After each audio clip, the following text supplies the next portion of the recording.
La chirurgie esthétique serait réservée aux femmes pour Pascal Obispo.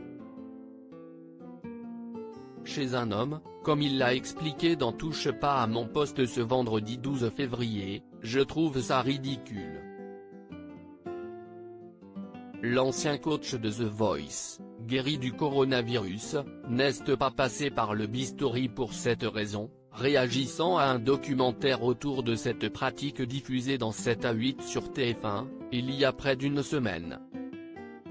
Ça ne me dérange pas quand les femmes avancent dans l'âge, si elles se font des petites choses, si est bien pour elles. Avec les hommes, je trouve que si est un peu particulier. Pascal Obispo assume ses rides, marque de la vie. Peu fan de la chirurgie esthétique chez les hommes, il ne cache pas son désaccord avec des procédures faites à outrance du côté des femmes.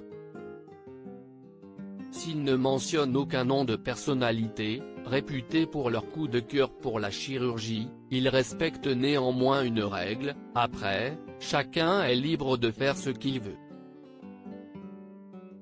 Pour cette raison, il n'a pas jugé Benjamin Castaldi qui ne nie pas avoir cédé à la chirurgie esthétique. Le mari d'Aurore Allemand a eu recours à une intervention pour amincir sa ligne. Il suffit de ne pas manger, l'a taquiné Pascal Obispo. Quand les stars regrettent leurs interventions ne souhaitant ni changer ni rajeunir son apparence, Pascal Obispo détonne de ces autres célébrités qui avouent sans complexe avoir été tentées par la chirurgie esthétique. Certaines l'ont fait avec regret comme l'avait confié Zazie, ex-acolyte du principal intéressé dans The Voice. J'ai fait une fois du Botox, il y a 15 ans, racontait la chanteuse au Parisien en septembre 2018.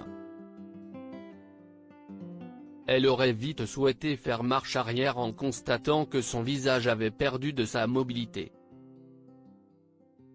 C'était ridicule.